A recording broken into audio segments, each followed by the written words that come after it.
Welcome to today's Power Up session. Our topic today is inflation in your household budget, a very timely topic. We ask that you mute your phones or your iPhones, your computers, so that we can move forward without interruption. If you do have questions during the webinar, we ask that you type them into the chat, or at the end of the session, we may ask you to unmute yourselves and ask your question. So I'm going to turn it over to Dan Eck, who is our Managing Director of Personal Finance for Ernst & Young, who's going to lead us in today's session. Dan? Awesome. Thanks so much, Judith. Appreciate being here. I have a larger crowd than usual, and that probably relates to the topic. We're talking about inflation, something we feel each and every day, every minute of every day, and good idea to learn a little bit more about it and how we can maybe battle it or at least manage it as best we can. So that's what we're going to talk about today is inflation. What is it? How does it happen? How do we manage it as a country and as a world, but also then take it personal, and how it relates to your budget and how you can manage the impact of inflation specifically to your finances and how you have a relationship with money. As we always do, though, we're going to start by reviewing some of the resources available to you by the Pension Board through Ernst & Young. The resources are called EY Navigate. My hope is some of you are familiar with these, and if you're not, it's a great opportunity to learn a little bit more about those. You have unlimited access and at no cost to the EY Navigate resources, which are financial education and financial planning tools to help you personally manage your finances and make better financial decisions for a better future. They come in three forms. You have direct access to our EY Navigate financial planners through the EY Navigate planner line. What that means is you can call the dedicated number you see on the screen here, again, at no cost to you, between 9 and 8, Monday through Friday, and get direct access to a financial planner that you can have a confidential one-on-one conversation with about your personal finances. It may be about your budget, which is our topic today, or investing. You may want to talk about estate planning needs, insurance, tax questions this time of year, or anything else financially that you're dealing with in your personal lives or have questions about. You now have your own financial planner that you can reach out to anytime you have a need and have that conversation.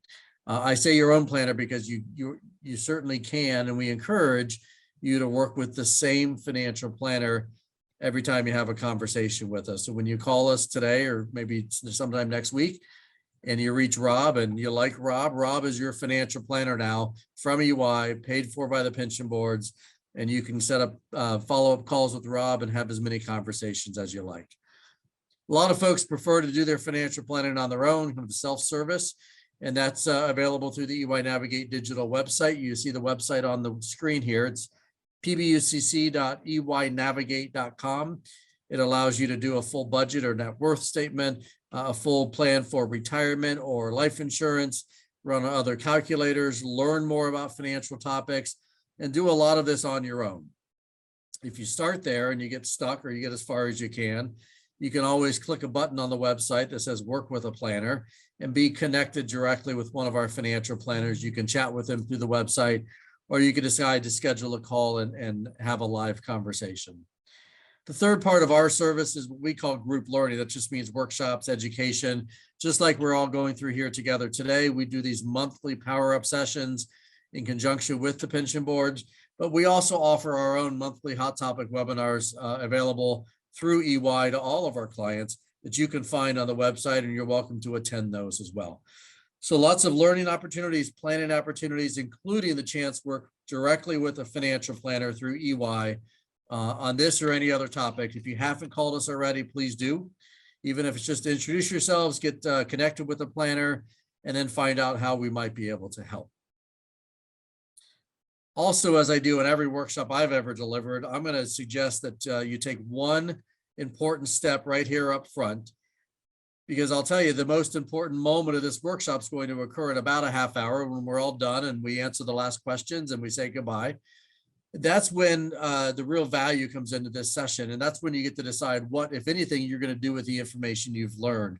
So what I'll ask you to do for the next half hour is certainly sit back, relax, listen, learn something, ask questions if you have them through the chat, but also grab a piece of paper and jot down what I'm going to call your personal action plan. Jot down anything that you need to do financially after this session is over. I'll suggest a few action items. My guess is a few others will occur to you. It may be the first one is to call a financial planner, to visit our website. Maybe it's to revisit your budget, check your credit score, things like that. And then make sure you do those. But if you write those down, you're just a lot more likely to complete those next steps. So grab a piece of paper, write the word personal action plan at the top, and then fill that in as we go. And that gives you a nice roadmap at 3:30 Eastern when we're done. And you walk out of here and decide to take those next steps. Again, if you do have questions, everyone's muted right now. You can use the chat function. I'll get a look at that as we go, but I'll also check that at the end, and Judith will let me know if we have any questions. We can certainly answer those during and after the session is over. So let's talk inflation. Let's start with a quick introduction. We all hear the term. We know what it feels like. We kind of understand the concept. But let's talk about what it actually means. The definition is real simple. It's exactly what I think it is. It's a rise in prices, which ultimately then reduces our purchasing power over time, which means what I can buy for $1 today, I can't buy for $1 5-10 years from now because of inflation. So the value of my money, the purchasing power of my money goes down when inflation exists and when inflation increases. Another way to describe it, it's at a very broad level, it's an imbalance between supply and demand. And we're going to talk a lot about that and exactly what that means all the way through the session today. And demand may be that there's just something everybody wants, which is what you think of demand as, or everybody for some reason just has a lot more dollars than they used to. Taxes were reduced, the government sent out stimulus checks, and all of a sudden we all have a lot of money, and now we have demand for stuff we didn't know we needed, but we're looking to spend money and the stuff isn't there. The supply and the demand are not in balance. Another way to say it, and I like this one the best, and it's on the slide, it's too many dollars chasing too few goods. And that's probably the easiest way to say it. We have money for whatever reason, and we all want stuff. We want to spend that money, and the stuff isn't there in enough supply or as quickly as we want to get access to it. So why are the dollars there? It may be that interest rates are low, and they have been for a long, long time. When interest rates are low, it's easy to spend. It's easy to borrow money. It's easy to swipe a credit card because the interest rate, even on the credit card, is lower than maybe it normally is. The rate on a more conventional loan, like a mortgage, is, we saw historic lows the last few years. It's cheap and easy to borrow money, which means it's easier to spend the money. So there are lots of dollars available. It may be, and in fact, it's the case in the last couple of years, that the government may pass legislation that authorizes additional spending, road construction, infrastructure bills, which we've seen. And now the government is spending billions of dollars on new construction and maintenance of our roads and bridges and such. And that means lots of construction workers have more work and they get paid more and they have money to spend. So we have more dollars now chasing goods, and the supply may not be there. So why is the supply not there? Well, we've all heard the term supply chain disruptions. That's the word of the decade, I think, or at least the word of COVID. As we come out of COVID, that's what we hear is the cause of inflation is the supply isn't there. We've had disruptions in the supply chain. So what the heck does that mean? It could be in a lot of things. It could be something as simple as a big production facility had a strike, a worker strike, or a fire and the place burnt down. So the supply has a temporary disruption because the stuff was burned up in the fire. It may be an unexpected run on goods. Think about the toilet paper last few years. Suddenly something that people buy just in regular quantities, everybody is demanding, and the supply can't keep up with the demand. Or it may be government regulations, either our own government, other countries, other governments, they put in place restrictions on supplies, tariffs. In some cases right now, the United States has put a ban on buying items from certain countries, and that impacts the availability of goods or the supply. And when we have an imbalance between supply and demand, we have more dollars demanding those goods and the supply isn't there, and we have inflation. And again, I think we're seeing all of those things in the last couple of years all come true all at the same time. But let's take a broader look at inflation because it feels terrible. We're going to see in a minute just how high inflation is right now and what it's been over the last year. but it's not been that high historically. So the first question I have for you today, what do you think the average annual inflation rate has been, again, on average, over the last decade? I'll give you four choices: 2.6, 4.2, 7.7, or 9.5. I know what it feels like right now, and I know which one of those is what it is right now. But what do you think it's been on average over the last decade? And we don't have a pop-up poll, so I'll just let you answer yourselves and see if you got it right. The answer is actually 2.6. It has been extremely low over the last 20, 25 years on average. And in many of those years, it's been under 2%. The last couple of years, very, very different, but a couple of years doesn't change the average as much as you might think. What we care about is what it is today, but understand over the long term, inflation has been relatively low. Here's a longer term look at those average inflation rates. From different periods of time, the last 10 years from 2013 to 22, it was also that 2.6. From 1923 to 2022, 100 years of inflation numbers, the average was 2.9%. But many of you remember some other high inflationary times in the 70s, in the early 80s, when mortgage rates were 18%, but your savings account at the bank was paying you 16%.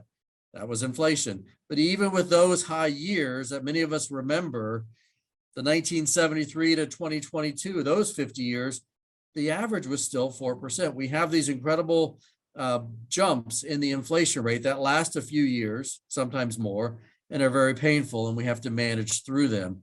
But over time, inflation has been low.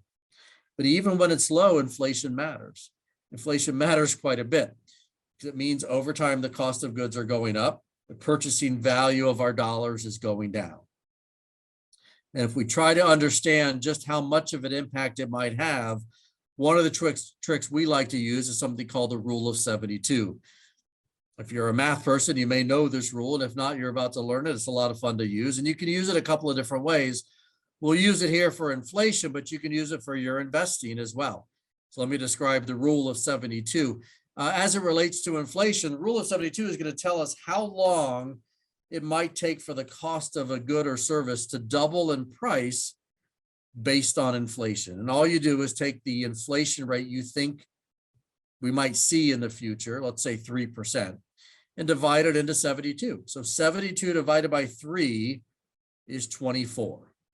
If inflation were to stay at 3% for the next quarter century, the cost of goods and services that are impacted by inflation would double every 24 years. Now, if inflation is higher in the future, let's say it stays at 5% for the next quarter century. Well, 72 divided by 5 is 14. So every 14 years, the cost of everything is going to double in price because inflation's at 5 instead of the 3%. So we can see every 10 years what that might mean to a gallon of milk, something we all buy if we assume the 3% inflation. If it's $3 today, it's going to be just over $4 in 10 years. It's going to be $5.43 in 20 years and over $7 in 30 years. So just take 72 divided by your guess on inflation. That tells you how long it takes for the price to double. We can use that same rule in a more positive light if we want to think about our investments. If we're going to invest money in a stock mutual fund or some other investment, and we think we know what it might earn in the future, we have a guess, we can divide that into 72 and see how long it'll take for our investment to double. So if I invest money in stocks and I think they're going to earn 8% a year, well, 72 divided by 8 tells me that my investment will double in value every 9 years. It's a nice way to do some quick financial planning when you look at your retirement account or other savings accounts you might have. Think about how they're invested, how they might grow.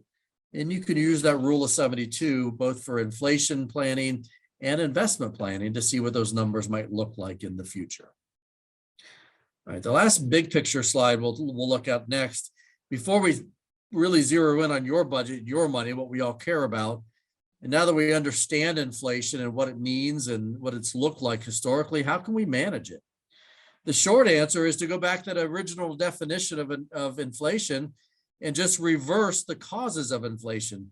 So bring supply and demand back into balance. So reverse those causes of inflation that we saw earlier. Remember, lots of dollars with low interest rates and other means where the dollars are really demanding goods because we have a lot of money. and the supply isn't there. So if we can reverse those trends, maybe we can manage inflation.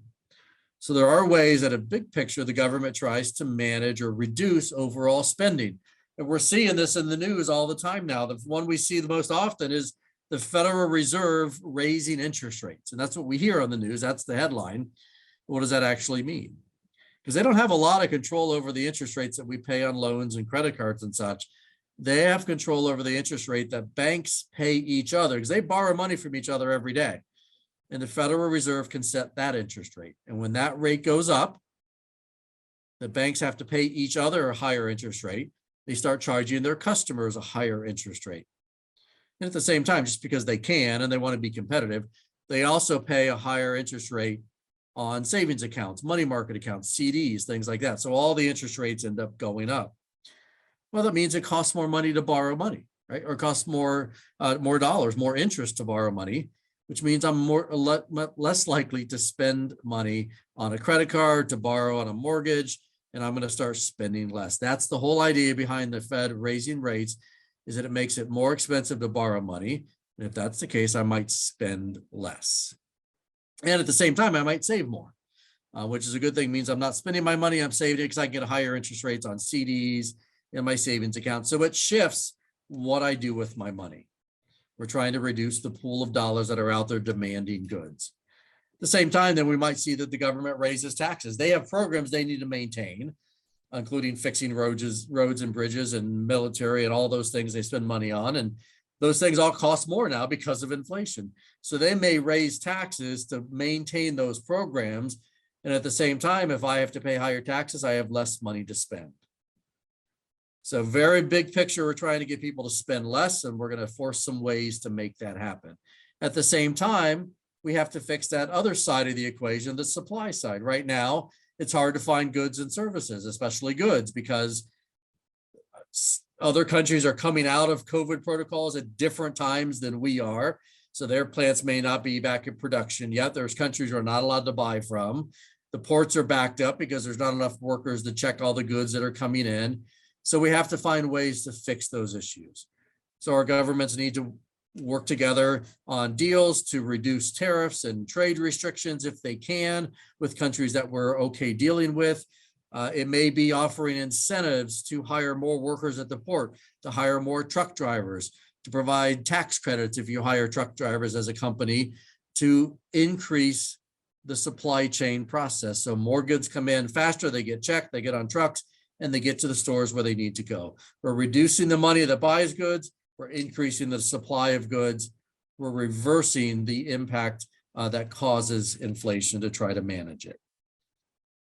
All right, that was a lot of economics. Now let's talk about our money. We're going to bring this home and talk about managing your own personal household budget. And again, that's what we really care about, because the impact of inflation is different on everyone. And the impact it has on you depends on a lot of things. It depends on how much you spend, what you spend money on, whether you have loans. If you have a lot of outstanding credit card debt, the interest rate may have just doubled on those loans, which is what they are, and your payment just went up. So your priority suddenly may be to pay off those credit cards as fast as you can. If you don't have loans and a lot of the things you buy aren't directly impacted by inflation, maybe they are at fixed prices, inflation may be a pretty small impact on you. So we have to understand what it means to us personally. And that starts by understanding exactly where our money goes. How much do we spend? Where do we spend it? What do we spend it on? So the next action item I'm going to give you is an ask to track your spending for the next few months if you can. Lots of ways to do this. You can just gather up your credit card statements, your bank statements, and spend a weekend compiling all those numbers. I always suggest what I call the notebook method, which is literally to grab a small notebook and a pen, carry it around with you for 30 days and write down every dime that you spend, from the mortgage or rent check to the vending machine and everything else. Categorize and add those expenses up at the end of the month. And maybe for the first time in your life, see exactly where all of those nickels and dimes and 20s go. If I asked you about your spending right now, you'd probably be able to tell me the bigger items, the car payment, the mortgage or rent check, maybe about how much you spend on food. But there's a lot of nickels and dimes and 20s we spend every day that we just don't think about or that we lose track of. And if we do the notebook method, we track our spending, It gives us a lot of valuable information to then make some personal decisions. Because if you do this, you're going to see three things in that notebook. You'll see some expenses that you just have to have, and there's not a whole lot you can do about them. I mean, at least you know what they are and how much they are, but we have to have food and shelter and heat and a few other essentials to stay alive. And we can turn the thermostat down, or we can refinance a mortgage, but there's not a lot we can do to get rid of those expenses. Hopefully, you'll see some expenses in the notebook that you can get rid of. Some things that you don't really realize you're spending on that don't bring you any value and that you can eliminate right off the top. I can't believe I spend $300 a year on that. Inflation's high, money's tight. I don't need that. I'm just doing it automatically. I'm going to eliminate it today and save $300 a year. Now, most of what you'll find in that notebook for many of us is the middle category, which is what I call discretionary expenses. All that stuff you spend money on, you probably knew you were spending, but maybe not how much. And it's not required to live, but it's the stuff that makes life worth living, the fun stuff. And I've never told anybody to get rid of the discretionary expenses today and be bored today just so you can save for some future goal. Rather, I want you to find a balance between what makes you happy today and being smart about your spending so we can also save for those future goals and maybe spend a little less because inflation is high. So as you look at those discretionary expenses and you realize you spend $20 a week taking your car to the car wash, can you wash your car at home instead and save that $20 a week? Can you stream a movie on your TV instead of going out to the theater, which gets more and more expensive? Can you skip the gym membership and exercise at home? Those are the kinds of personal decisions that I'll ask you to make, only those that are comfortable for you, but we can only make those decisions once we really understand where our money goes, where we spend it, and what those dollars are. So consider the notebook method or some other way to track your spending, know exactly where it goes, and then to make some valuable, informed decisions on what expenses are worth the price and which ones can you eliminate. It's also important to understand that inflation is not one size fits all. Lots of items, goods and services are impacted by inflation, but in very different ways and for lots of different reasons. If we look at the last 12 months, this is through October of last year, here's the year-over-year inflation rate. So how much more or how much have prices gone up in these categories from October 2021 and for the next 12 months to last October.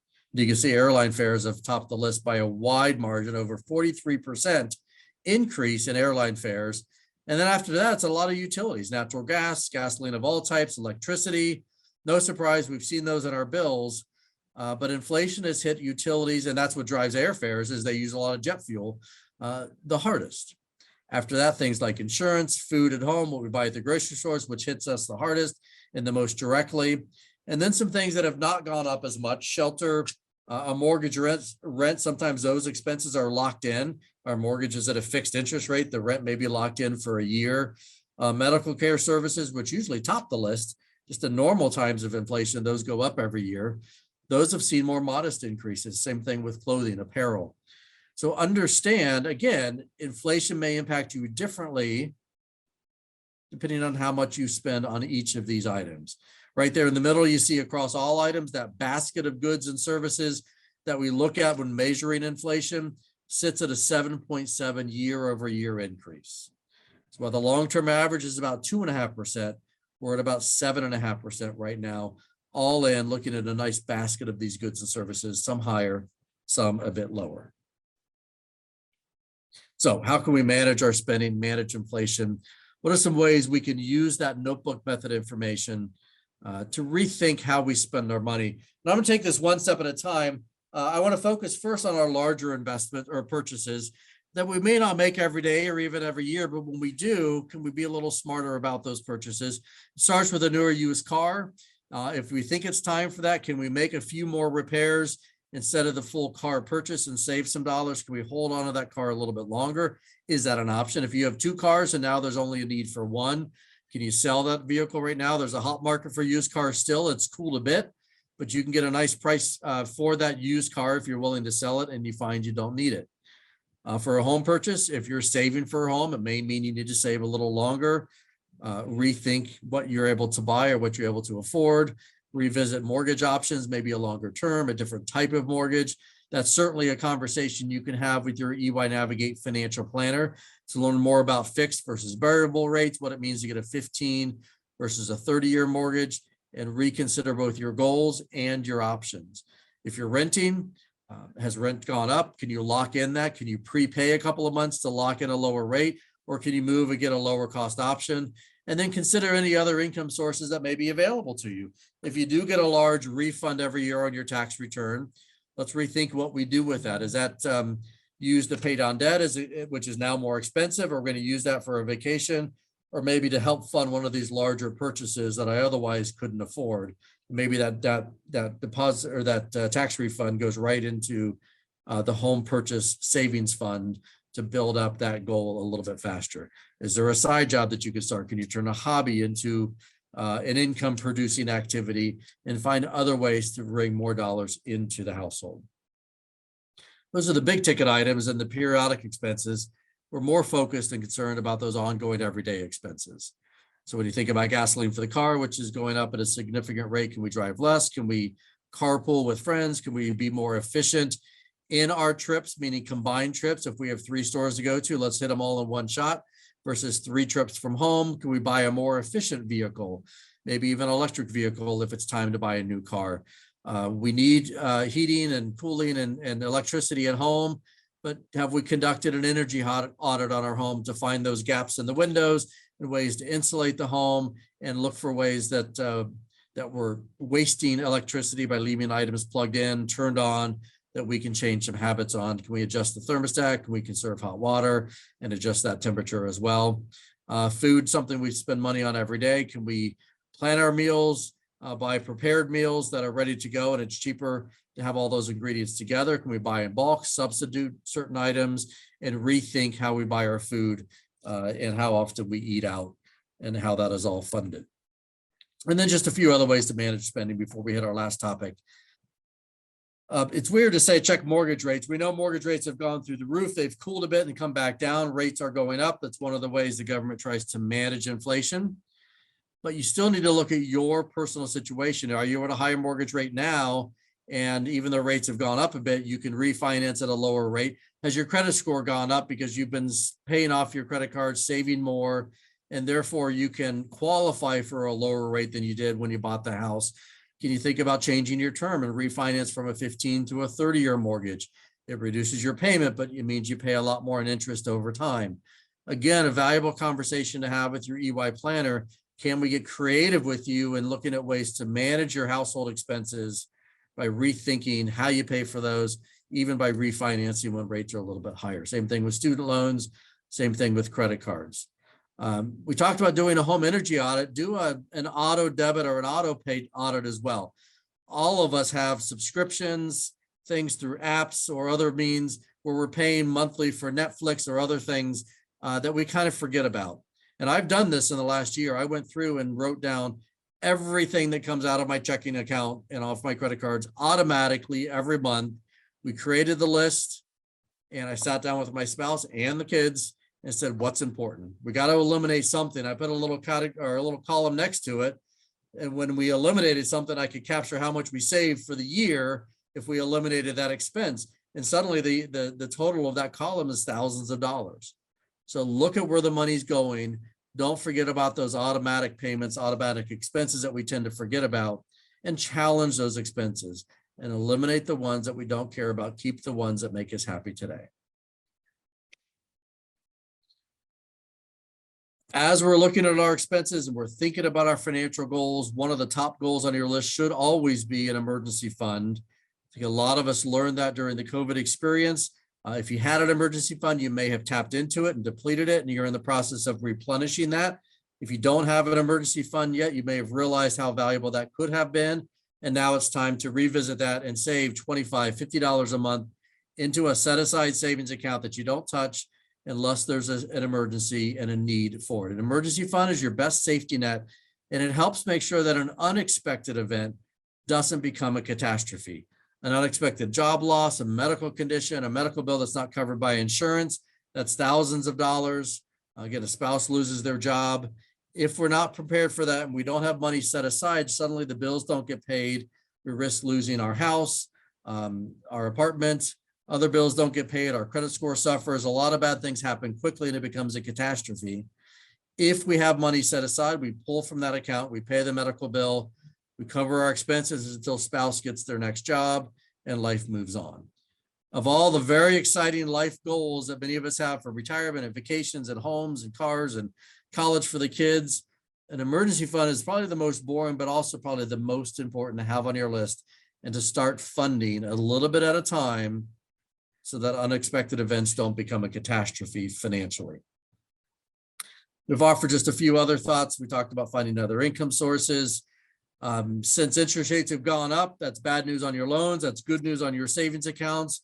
So save more, set it in the right place. If you don't need the money for 2 or 3 years, put it in a CD at your bank. You'll get a higher interest rate. So revisit how you spend money, how you save money, and your full relationship with those dollars. Last thing we'll talk about, we'll hit this briefly, is thinking about, or maybe rethinking how we manage our investments and what impact our investment decisions, our investment return has on inflation and how inflation impacts our investments. I'm going to show you a few screenshots, a few graphs that we're not going to dig into. We don't have time for that, and you probably don't want to, but the visuals of these I think are very valuable and gives us some important perspective on long-term performance of investments and how they're impacted by inflation. This is, I think, what I'm supposed to, by law, say that past performance is no guarantee of future results. But the first slide shows us the last almost 100 years, from 1926 to 2020, showing you what a dollar would have looked like as it grew over those almost 100 years, either based on inflation or treasury bills, government bonds, small or large US stocks. Had we invested $1 in each of those, what that would have looked like in terms of growth over those 100 years and where we would be today. And of course, you see a dramatic difference. That gray bar at the bottom is inflation. So something like treasury bills, very safe, very secure, very comfortable. We often say treasury bill long-term is a nice way of growing poor safely. Sure, it grew in value, but just barely, especially when you compare it to inflation. It barely beat inflation over those 100 years. So that dollar is worth about $1 today. If we'd invested in even just government bonds, that dollar would be worth a lot more in purchasing power. It doesn't compare at all to what we would see in large or small US stocks. A lot of bumps and ups and downs along the way, and we see those in the news every day, but over the long term, we can ride out those ups and downs as we see that that graph trend is significantly upwards over those 100 years. In fact, even over the last 20 years on this next slide, we see exactly the same thing in stocks and bonds, with a lot of volatility, a lot of ups and downs day to day. If we have time on our side, even just 10 or 20 years, historically, those investments have beat inflation. And in this case, treasury bills, as safe and secure as they feel, didn't even beat inflation, which means $1 invested in treasury bill would be worth less than $1 today because of inflation over the last 20 years. So here's the impact on inflation. We've got 3 sets of bars. So the purples on the first there look at stock investing over the last 100 years, or actually 96 years. Investments in stocks have averaged 10.3%, with a lot of ups and downs along the way, 10.3%, but the real return is only 7.2%. Why is that the case? Well, because of inflation. The impact of inflation is real and it's significant. And inflation impacts our purchasing power. The value of those dollars is less because of inflation. So over the last 100 years in stocks, we didn't earn 10.3, we earned 7.2% a year, which is still a great number. If we use that rule of 72, 72 divided by 7.2 means our investment is going to double every 10 years if we invested in stocks. If we invest in bonds at 2.7%, well, it means it's going to take almost 27 years for our money to double in bonds. And if we invest in cash like treasury bills, it barely made any money at all after inflation. It would take 180 years for our money to double if we invested in something what we think of as safe, bonds and stocks, but after inflation doesn't return a whole lot. Very smooth ride as we invest in those, but they don't earn a whole lot after inflation. This slide shows us the range of returns over that full 96-year period, just to give us a sense of some of those ups and downs. If we had invested in large US stocks, the light blue, over any 20-year period, historically, we may have earned up to 13% or as low as 0.8%. Importantly, though, you'll see in stocks, we've always made money even after inflation in any 20-year period. So if you have 20 years left for your retirement dollars or any other investment dollars you may have, history says that even after inflation, stocks allow us to grow our money, grow the value of our money based on their return after inflation. If we invest in bonds or treasury bills after inflation, there have been years where we've lost value, lost purchasing power in what we probably consider to be safe investments. Bonds and treasury bills are the safe place to put our money. It may mean we're growing poor safely because the value has actually gone down after you consider the impact of inflation. So time matters. Not all of us have 94, 95 years, but you can see even after just 1 or 5 or 20 years, time makes a difference in the risk we experience when we invest. So let's look at just one of these. The first one in dark blue is small US stocks. If we look back over the last 100 years and pick any 1-year period, there's tremendous volatility in what we could have earned or lost in small stocks. We could have earned 150% in 1 year, or if we picked the wrong year, we could have lost 60%. But if we just hold on and ride out those ups and downs for 5 years, look how much smaller that range is of what we could have earned or lost. The risk starts to shrink. And if we hold on for 20 years in large and small US stocks, we've never lost money. We're not going to earn as much. We're not going to lose as much. The risk reduces over time. So depending on what you're investing for and how much time you have, time matters. And it's one of the considerations to think about as you consider your investment approach. The last slide, which is one of my favorites. Let's take a look at this because back in 2008, 2009, and again, last couple of years, so many people jumped out of the market wherever they were invested. The market got too volatile. It dropped a lot and they panicked and they said, that's it, I can't take it anymore. And they got out. Some stayed out, some got back in a year later, some stayed in and said, I understand time matters, time takes care of those risks, and I'm just going to write it out. The blue line says, what if you stayed in back in 2009 when the market tanked and it went way down and everybody panicked? And you just said, it's okay. I got lots of time. I have 20 years before I retire, even 10 years before I retire, or 20 years before I don't need the money anymore. I'm just going to write it out. And it rebounded. And we did quite well. Some got out for a while and said, I'm just going to sit on the sidelines. I'll get back in after a year. That's the black line you see here. We still took part in the rebound, but we never quite got back to where we could have had we stayed invested. And then, of course, some people said, I can't take it anymore. I'm going to get out and put it all in cash. And now you're the green line there at the bottom. And you can see the tremendous impact that has on your final balance. If you had $100,000 and it dropped down to $50,000 and you stayed in, you now have $354,000 as of January 2020. If you got in after a year, you still have $231,000. You rebounded. But if you said, I can't take it anymore, and you got out and you stayed out, you're still at around $50-some thousand. Time matters, ups and downs happen. There are ways using time on our side to manage through those ups and downs. So just a few summaries of what we talked about from an investment perspective. Consider your time horizon and how much risk you're willing to tolerate, and choose the right mix of assets for every goal that you have. It's the most common first call that we get on the financial planner line. I have money invested for retirement or for a new house or for vacation. How should I invest that money? And it's a conversation we have every day. So give us a call. You have free, unlimited access to financial planners at EY. The toll-free number is on screen. We're open Monday through Friday, 9 to 8. If you'd like to start the planning process on your own, you can do it at any time, day or night on EY Navigate Digital. You can do a full retirement plan, other financial plans on the website. And if you get stuck, you can send us a message and say it's time to talk.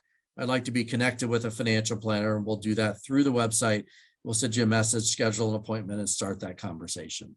Also encourage you to check out the workshops and webinars available to you through the website, and you can register for any of those. We offer those every month. You'll also see a new power up session through the pension boards offered every month as well. And with that, I'm going to take a quick look, see if we have any chat questions. And Judith, I don't see any. Do you have anything else that's come in a different way? No questions so far. If anyone has a question, please feel free to unmute yourself and ask your question directly. Judith, anything I missed? Any questions on what you saw? No, nothing nothing on this side. Okay. I have a question. Yeah. May I ask if the presentations that have occurred before, are they available on the through the pension board's website? Yes, they are. Let me see if I could find the link, and you can copy and paste the link on your browser. Just give me a moment. But yeah, every session we post on our website along with the presentation slides. Yep. Thank you. Sure. Dan, can you give me a Definitely. quick definition of the difference between large stocks and small stocks? Yeah, so you'll see varying definitions. It's based on market capitalization. If you don't know that term, I guess as you might, market capitalization is how many stocks are out there for a company in the market and what are they worth? And you just multiply that together. So if there's, 100 stocks for a company, which isn't a real number, and they're each worth $50, 50 times 100 is what, $5,000?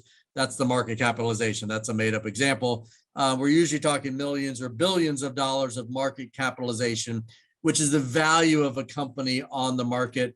Often you'll see under $1 billion is a small company stock, 1 to 5 billion is a mid-size or mid-cap stock, and then 5 or more, sometimes you hear 10 or more, is a large cap or large capitalization stock, just to give you a sense. Okay, so that's what I sort of suspected. Yeah, yep, Thanks. you got it. And it looks like the link is in there now. So we've done lots of different topics, a great variation on the topics, and they're all recorded, all available to you. Again, both the presentation live as well as a PDF of all the slides. Everything you saw on screen today, which is a lot to digest, some great investment slides, if you really dig into them, all available to you as the attachment, the PDF, and that's part of what you'll be able to access through that link as well. And just for information purposes, the link that I shared in the chat is where we have all of our seminars and webinars, including the Power Up Your Finances. So you'll see a list of upcoming webinars and seminars with dates. And then below that is where you see the previous webinar recordings. And hopefully you got at least 2 things out of this. What I like about the conversation is, one, it does allow you to, or encourages you to focus on your personal finances. Everybody's financial situation is a little different. Again, if you have loans or you don't, based on what you spend money on, inflation means something different to you. But also the beginning part, really understanding the true origin of inflation, how it's caused, how all of those things kind of came together after COVID. We had a lot of money and all of a sudden they couldn't ship anything anywhere because all the restrictions. That's just a recipe for inflation. So no shock that it happened. And now we understand better some of the tools governments try to use to manage it. So when you see this in the news, you read the paper, and I still read the newspaper. Hopefully there's a different understanding of some of those provisions, what you're seeing in the news and what it means and why they're doing things. And you can have an opinion and track that a little bit better. So hopefully you found value in both macro, big picture, and also what it means to you in your investments and your finances. So Judith, I do have another question. Let's see. Yes, from Colleen. Yeah. She goes, so do I have it right that your basic idea of how to handle inflation is to reevaluate how we spend our money? It is. There's nothing we can do about what the Federal Reserve is going to do with interest rates or what the government's going to pass in Congress on spending bills and tax rates and all of that. So the best thing we can do is to understand how inflation might impact us. One of the ideas that I often hear, and I did mention it earlier, a lot of companies are desperate for cash right now. So they may be very open to a discount if you prepay. So I have a storage unit and I pay them every month. But last year I called and said, what if I paid you the whole year up front? And they said, we already thought of that. And we have an automatic 10% discount if you pay us up front. And my guess is a lot of those opportunities exist. So if your finances are in good shape, but you're trying to manage the fact that costs could go up, you're worried that your storage unit price may go up, pay the whole year up front, get a discount, lock in that price. If you have a variable rate on your mortgage, can you lock into a fixed rate? Look at every aspect of your spending, find ways to either eliminate things you don't need, lock in prices, reduce costs like interest. So if you have a credit card balance, pay it off because the rates just went up. That's what I mean by managing and reevaluating your own spending. Colleen, you're exactly right. That's the only thing we can do, is control what we can control. And there's some ideas to do that. And I just also want to point out, my colleague Steve gave me the list of our YouTube playlist videos of previous Power Up Your Finance recordings. So if you copy and paste that YouTube link playlist that I just put in the chat, take a moment to copy and paste that as well, because that houses all of our videos in one place. Thank you, Steve. Yeah, so I do see both links in there now. So if you want to copy and paste those, make sure you grab both of them.